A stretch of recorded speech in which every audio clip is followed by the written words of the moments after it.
কষ্ট, এত জ্বালা, এত ব্যথা, এত ভয়, এত আতঙ্ক, মাত্র 4টা আঙ্গুলে ডিস্টার্ব হয়েছে। টোটাল বডি যখন আগুনে জ্বালাবে তখন কি ভয়ঙ্কর অবস্থা হবে। আমরা ওই অবস্থা কখনোই সহ্য করতে পারবো না। যে কি করতে হবে? দুনিয়া থেকেই আমার অন্তরের ময়লা পরিষ্কার করে দিতে হবে। দুনিয়া থেকে যদি অন্তরের গুনাহের ময়লা পরিষ্কার করতে চাই, অনেক পদ্ধতি আছে। তার মধ্যে একটা সেরা পদ্ধতি হলো কোরআনে পাকের তিলাওয়াত। সুবহানাল্লাহ বলবেন কি? কোরআন শরীফের তিলাওয়াত যত করতে থাকবেন, অত পদ্ধতিতে আমার আপনার অন্তর থেকে গুনাহের ময়লা পরিষ্কার হতে থাকবে। মুহতারাম হাজিরিন, একে তো প্রতি অক্ষরে 10 নেকি, কমপক্ষে সর্বোচ্চ 70 নেকি। অপর দিক থেকে আমি যতই কোরআন পড়ি ততই আমার অন্তরের ময়লা পরিষ্কার হয়, জং দূর হয়, আমি নিট এন্ড ক্লিন, স্বচ্ছ, ফ্রেশ হয়ে যাই। এ কারণে প্রতিটি মুমিন মুসলমান কমপক্ষে দৈনিক 2 টাইম আল্লাহর কোরআন তেলাওয়াত করা অবশ্য দরকার। একটা হলো দিনের শুরুতে, আর একটা হলো রাতের শুরুতে। কেন? দিনের শুরু, তামাম রাত যদি কোনো গুনাহ হয়ে থাকে, দিনের কখন চলতে ফিরতে আমার মরণ আসে, মালাকুল মউত আমাকে ধরে ফেলে, আমার জানা নাই।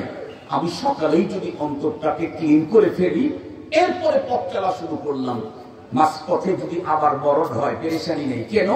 আমি তো সকালেই আমি আমার অন্তরটাকে ক্লিন করে দিয়েছি। আলহামদুলিল্লাহ বলবেন না? যে যদি রাত্রের শুরুতেই যদি আমি ক্লিন করি, রাত্রে তো অনেক মানুষ ঘুমের ঘরে পৃথিবী থেকে চির বিদায় নিয়ে যায়। আমার যদি আজকে বিদায় হয়, সারাদিন অপরাধ যা হয়েছে, অন্তরে গুনাহের ময়লা লেগেছে, এই অবস্থায় আমার মরণ হলে পরপারে জান্নাতে ঢুকতে সমস্যা, আমাকে জাহান্নামের আগুনে পুড়ে ময়লা মুক্ত হতে হবে। আমি তা পারবো না। তাহলে কি করতে হবে? সন্ধ্যাবেলায় আল্লাহর কোরআনের কিছু টাইম তেলাওয়াত চালিয়ে যেতে হবে। কতটুকুন? আমি তো বুঝি আমার আজকে গুনাহ হয়েছে কতটুকুন, এটা পরিষ্কার করতে কতটুকুন তেলাওয়াত দরকার। অতটুকুন তেলাওয়াত যখন আমি করব, আমার অন্তরটা ময়লা মুক্ত হয়ে গেল। এখন ঘুমের ঘরে যদি আমার মরণ হয়, তাহলে তো কোনো পেরেশানি নেই। কেন? কারণ আমি অন্তর পরিচ্ছন্ন করেই ঘুমিয়েছিলাম, এখন আর কোনো ঝামেলা নাই। মরব তো রবের জান্নাতের মেহমান হয়ে যাবে। সুবহানাল্লাহ। মুসলমান ভাইরা, আমার কথা ভালো করে বুঝবেন। তাহলে আল্লাহ পাকের কোরআন তেলাওয়াতে 1 নম্বরের ফায়দা হলো প্রতি অক্ষরে 10টা নেকি। না বুঝে পড়লে নেকি, তবে পড়তে হবে শুদ্ধ করে, কমপক্ষে বিশুদ্ধ করলে 70টা করে নেকি। 2 নম্বরে আল্লাহর কোরআন তেলাওয়াত করলে আর একটা ফায়দা হলো, আমার অন্তরে গুনাহের যত ময়লা ছিল, তেলাওয়াতের মাধ্যমে অন্তরের গুনাহের ময়লা পরিষ্কার হয়ে যায়। 3 নম্বরের বড় ফায়দা হলো, কোন একজন মানুষ যখন আল্লাহর কোরআন তেলাওয়াত করতেই থাকে, তখন ওই লোকটার মনের অজান্তে রব্বুল আলামিনের সঙ্গে তার মোহাব্বত হয়ে যায়। আল্লাহর সাথে মোহাব্বত যদি কেউ বাড়াইতে চায়, তাহলে সে যেন আল্লাহর কোরআন তেলাওয়াত করে।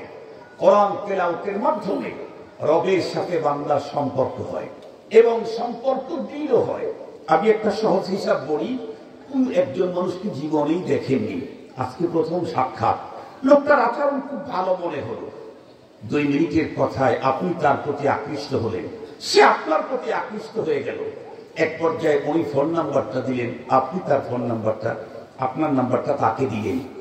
2 দিন পরে হঠাৎ করে মনে হচ্ছে, আরে ওই ভদ্রলোকের নাম্বার দেখতেছি, একটু কথা বলি, একটু কথা বললেন। 3 দিন পরে আবার একটু কথা বললেন, 7 দিন পরে আবার একটু কথা বললেন। বলেন তো দেখি, কথা যত বাড়তে থাকে তার প্রতি দুর্বলতা, কথা বলেন না, একটু দুর্বলতা বাড়তে থাকে। একজন মানুষ আর একজন মানুষের সঙ্গে কথা বললে যদি তার সাথে দুর্বলতা বাড়ে, মুহাব্বত বাড়ে, তার প্রতি যদি কি বলে ঝুঁকি বাড়ে, আগ্রহ বাড়ে, তার প্রতি যদি আবেগ তৈরি হয়, এই পৃথিবীতে কোনো মানুষ আল্লাহর সাথে কথা বলতে চাইলে একটাই পথ, সেটা হলো আল্লাহ পাকের কোরআনের তিলাওয়াত। বিকল্প কোনো পথ নাই।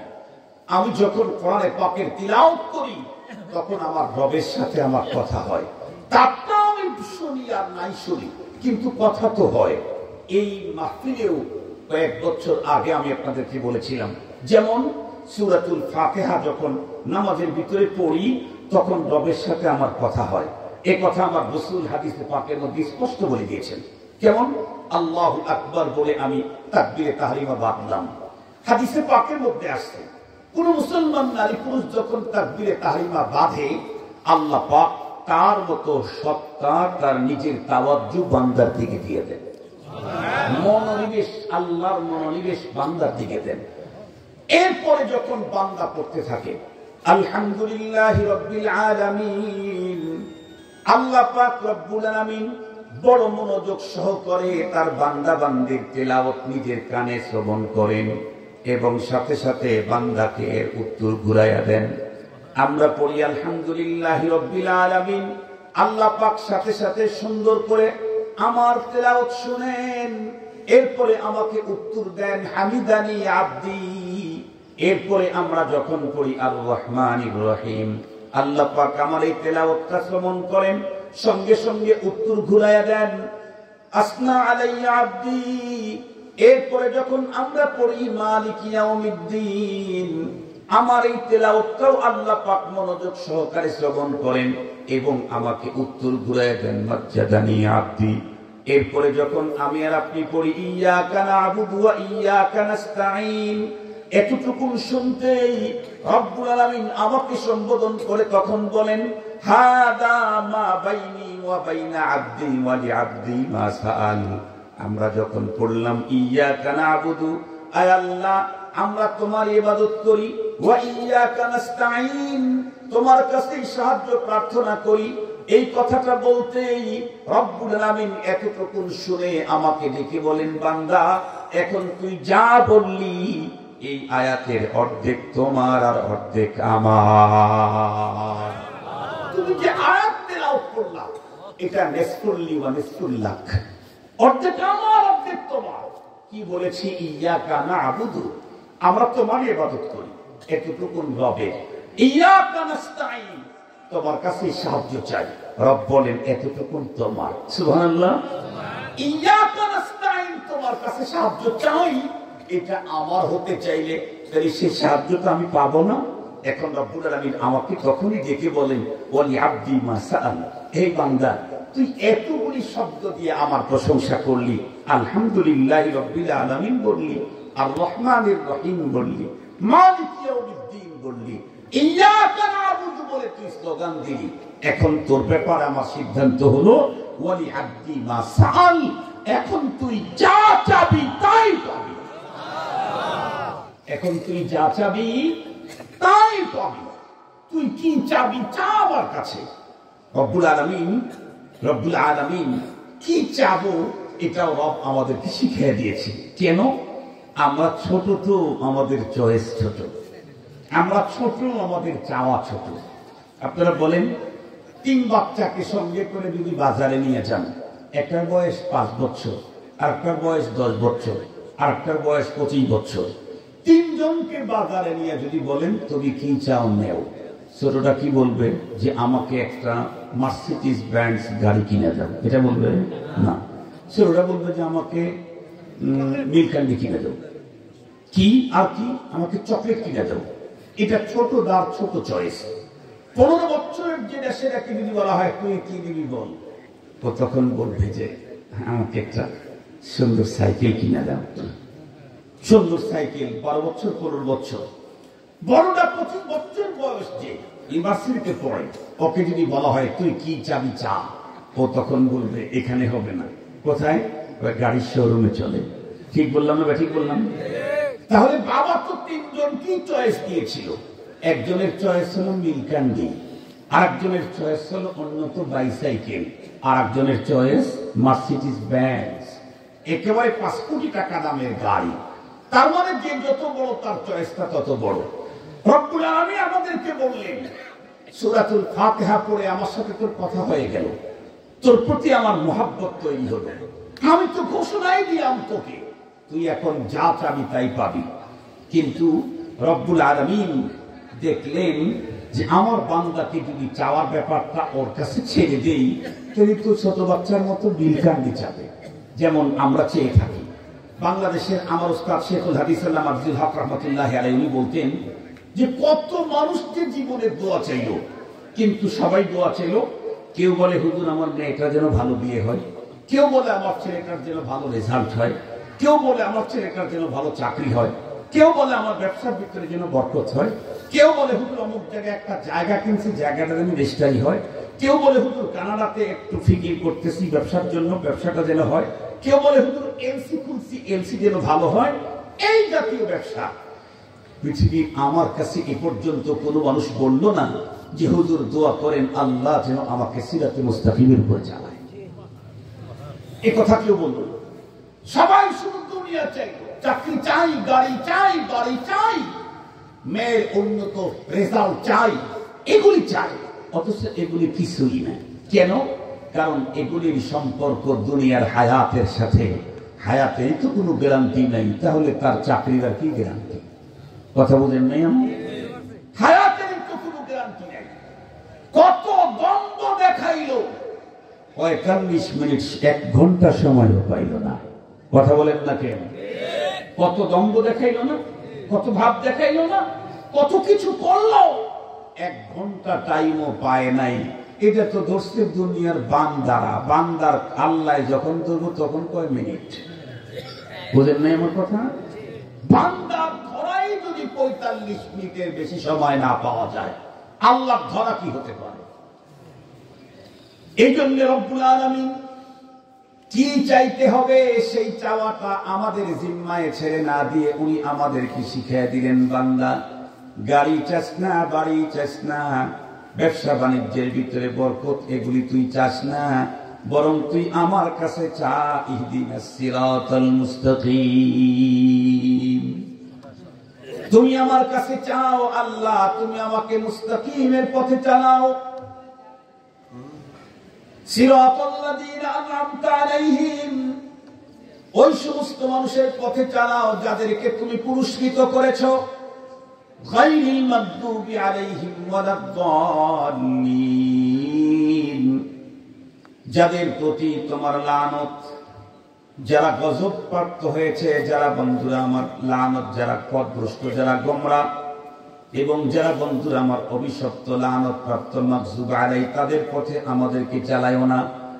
আমরা যখন এই কথাগুলি সূরাতুল ফাতিহাতে যখন তেলাওয়াত করতে থাকি, ওয়ালাদ-দাল্লিন বলতেই রব্বুল আলামিন আমার এই আবেদন যাতে আল্লাহ পাক কবুল করে নেন, এই জন্য সিস্টেম করে দিয়েছেন। কি সিস্টেম করে দিয়েছেন?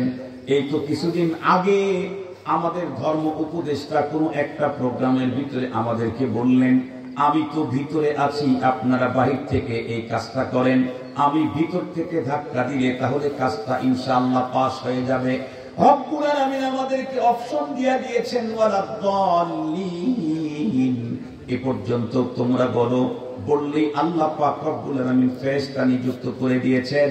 ফেরেশতারা তখন বন্ধুরা আমার বলতে থাকে আমিন। আল্লাহর নবী বলেন তোমরাও আমিন বলো। ফাইন্না মান ওয়াফাকা তামিনাহু তামিনাল মালাইকা, যদি কারো আমিন ফেরেশতাদের আমিনের সঙ্গে মিলে যায়, জিন্দেগীর পাওনা সে পাইয়া যায়। এত লম্বা কথা বলে শুধু একটা কথাই বুঝাইতে চেয়েছি, সেটি হলো পৃথিবীর কোন মানুষের অন্তরের ভিতরে যদি আবেগ তৈরি হয়, আমি আহকামুল হাকিমিন রব্বুল আলামিন আসমান জমিনের সৃষ্টিকর্তা আল্লাহর সঙ্গে আমি কথা বলবো, তাহলে তার জন্য সহজ পদ্ধতি হলো সঙ্গে সঙ্গে কোরআনে পাকের তিলাওয়াত করা। কোরআনে পাকের তিলাওয়াত কত উন্নত ইবাদত। আল্লাহর পয়গম্বর বলেন আফজালুল ইবাদাতি তিলাওয়াতুল কুরআন, সর্বশ্রেষ্ঠ ইবাদত হলো কোরআনে পাকের তিলাওয়াত।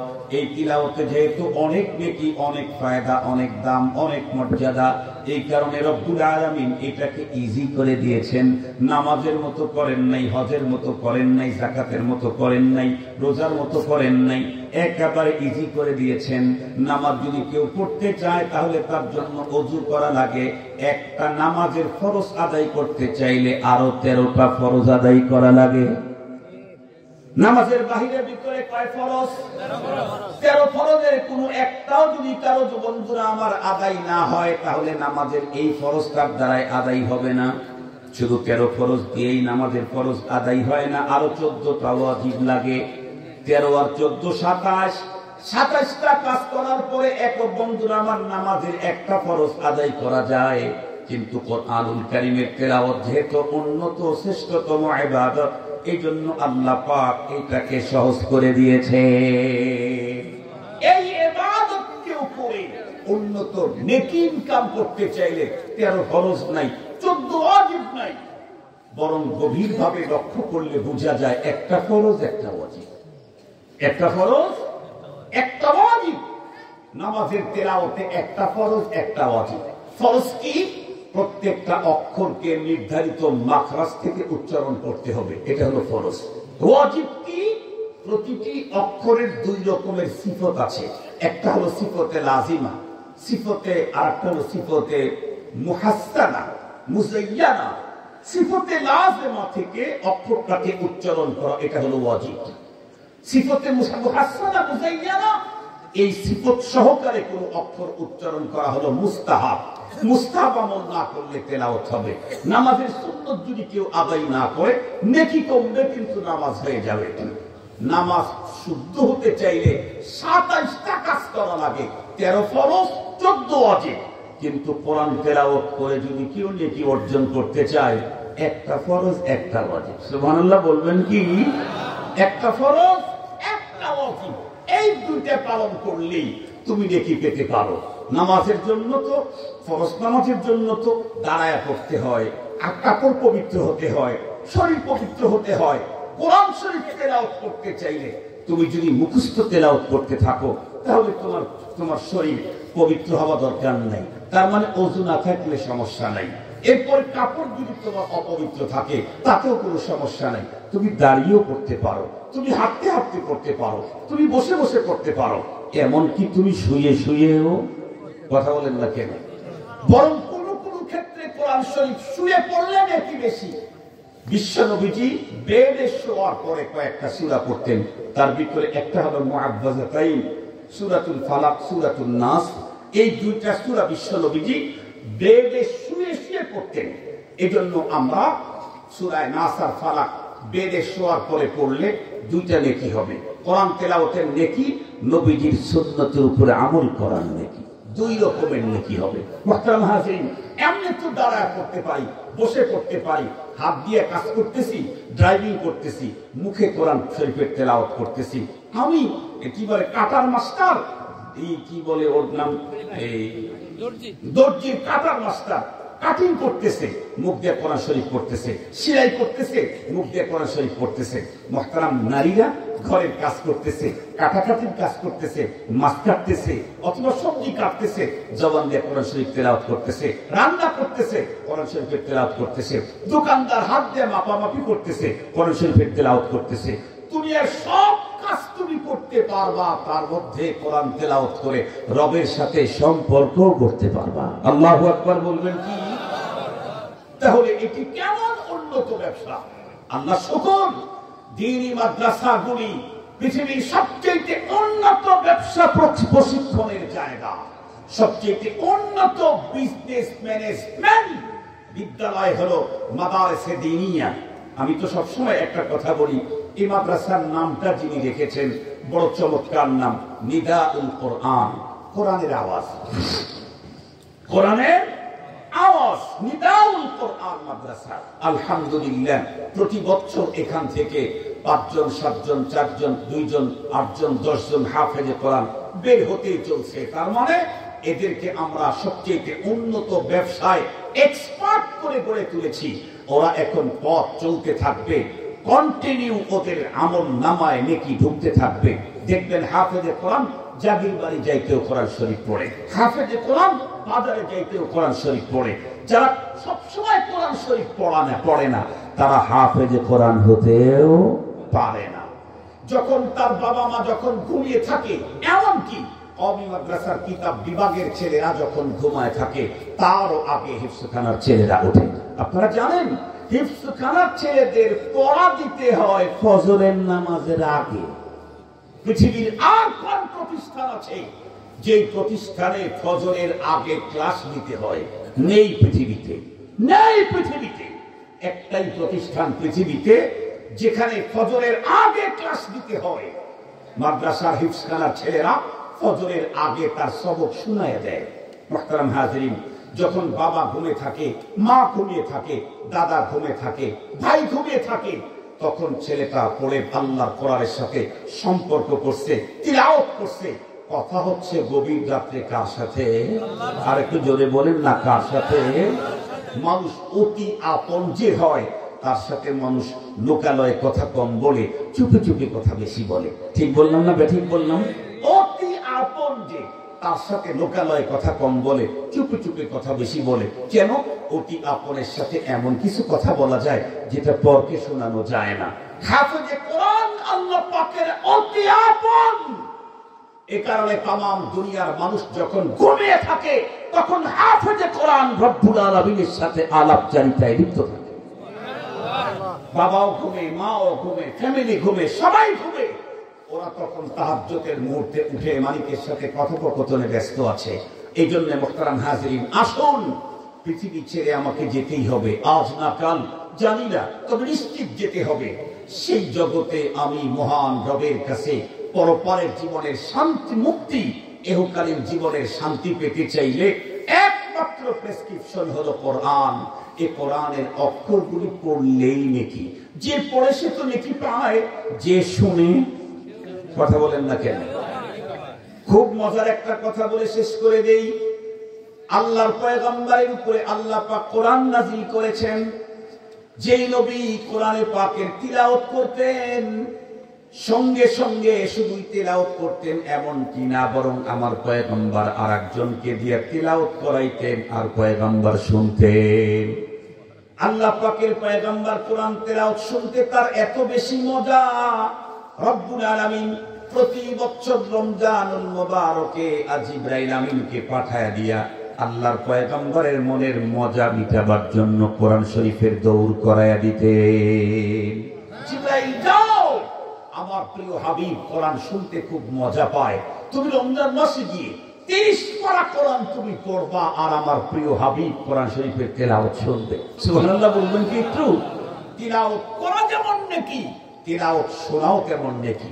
নবীজি একদিন পড়লেন কি, আব্দুল্লাহ ইবনে মাসউদ রাদিয়াল্লাহু আনহু, পয়গম্বরের এক বড় সাহাবী, ওনাকে ডেকে বললেন, আব্দুল্লাহ তুমি একটু কোরআন শরীফ পড়ো, আমি একটু শুনি।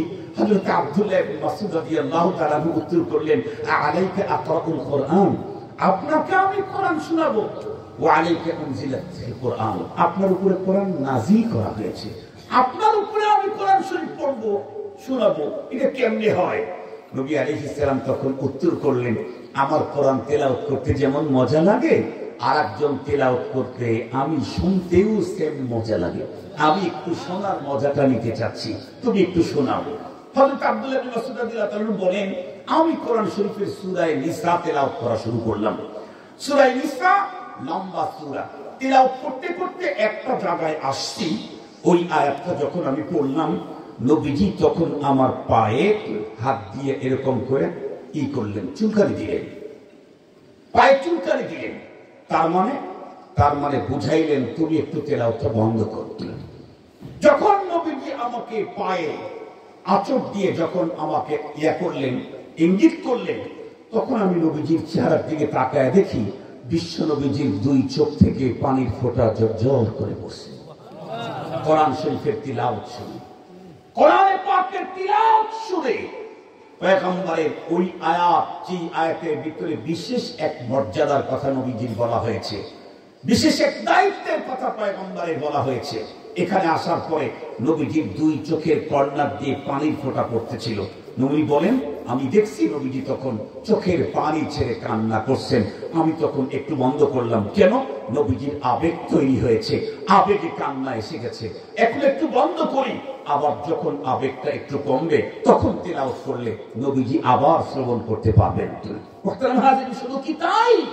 শুধু এতটুকু না, আপনারা দেখেছেন এই তো মাত্র 1-2 সপ্তাহ আগেই বাংলাদেশের এক হাফেজে কোরআন মুআজ মাহমুদ তুরস্কে হিফজুল কোরআন প্রতিযোগিতায় 100-র উপরে প্রায় 100টা বর্তমান পৃথিবীর রাষ্ট্রের হাফেজে কোরআনদের সমন্বিত হিফজুল কোরআন প্রতিযোগিতায় বিশ্বের ভিতরে নাম্বার 1 হলো আমাদের দেশের ছেলে। আলহামদুলিল্লাহ বলবেন কি? হাফেজে কোরআন বিশ্ব চ্যাম্পিয়ন হওয়ার কারণে ওই দেশের প্রেসিডেন্ট রজব তাইয়্যিব এরদোগান হাফেজে কোরআনের হাতটাকে চুমু খেলো, হাতে চুমু খেলো, হাতে চুমু খেলো। কোন দেশের প্রেসিডেন্ট? তুরস্কের মতো রাষ্ট্রের প্রেসিডেন্ট। বাংলাদেশের চেয়ে একটু ছোট তো মনে হয়। কথা বলেন না কেন? কথা বলেন। বাংলাদেশের চেয়ে কোন দিক থেকে ছোট? সমান না।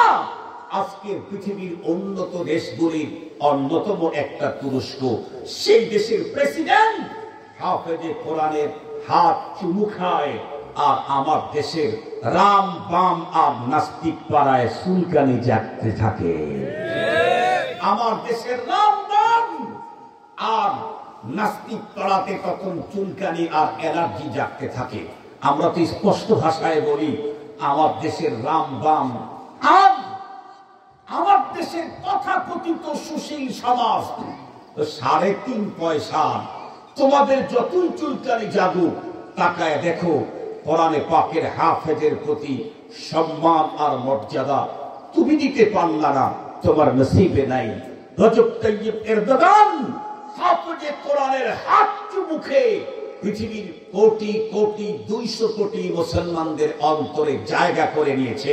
সেই মুহূর্তে আমার দেশে জাতীয় উলামা মাশায়েখের দ্বারায় যেই মহাসমাবেশ ঐতিহাসিক সোহরাওয়ার্দী উদ্যানে হয়েছিল, এই উদ্যান সোহরাওয়ার্দী উদ্যানের সমাবেশ দেখার পর এদেশের এবং দেশের বাইরের রাম বাম নাস্তিকদের চুলকানি এতটাই শুরু হলো, তসলিমার মতো নষ্টা নারীটাও কাঁটাতারের বেড়ার ওই পার থেকে সেও নাকি আবার স্ট্যাটাস দেয়। মুহতারাম হাজরিন, এটা এতটুকু দেখেই সহ্য হচ্ছে না? রজব তাইয়্যিব এরদোগানের হাত চুমু দেখেই তোমার সহ্য হচ্ছে না? ভালো করে জেনে নাও, রজব তাইয়্যিব এরদোগান কেন?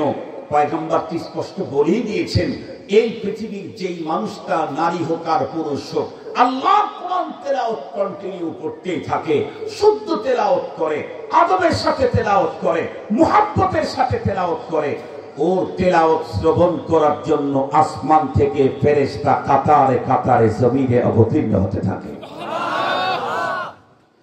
শুধু এতটুকুই নয়, বরং কোরআনে পাকের তেলাওয়াত যখন চলতে থাকে, শুদ্ধ বিশুদ্ধ তেলাওয়াত যখন চালায়, রব্বুল আলামিনের সঙ্গে তেলাওয়াতকারীর যখন বন্ধুরা আমার কথোপকথন শুরু হয়ে যায়, ফেরেশতারা তখন নিজেদেরকে নিয়ন্ত্রণ করতে পারে না, দৌড়ে এসে তেলাওয়াতকারীদের ঠোঁটগুলি চুমু খেতে থাকে।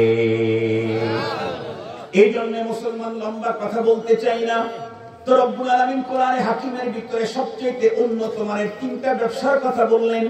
এর ভিতরে প্রথম ব্যবসাটাই হলো ইন্নাল্লাযীনা ইয়াতলুনা কিতাবাল্লাহ। এই পৃথিবীর যেই মানুষগুলি আল্লাহর কোরআনকে তিলাওয়াত করে, তারা হলো এমনই একটা উন্নত ব্যবসা করলো, যেই ব্যবসায় জিন্দেগিতে কোনোদিন লস হতে পারে না। আজকের এই মাহফিল থেকে মৃত্যুর আগ পর্যন্ত রব্বুল আলামিনের সাথে এই ব্যবসা করার দৃঢ় প্রত্যয় আমরা গ্রহণ করতে পারি তো ইনশাআল্লাহ? ওয়াদা দিতে পারি তো ইনশাআল্লাহ? যতদিন আল্লাহ আমাকে বেঁচে রেখেছেন, আর কোন ব্যবসায় আমি আত্মনিয়োগ করি আর না করি, কমপক্ষে 2 টাইম, কমপক্ষে 2টা সময় আমি আমার রবের সাথে এই মহান ব্যবসায় আত্মনিয়োগ করব। সকাল এবং সন্ধ্যায় আল্লাহর কোরআন তেলাওয়াত করব। রাজি আছি?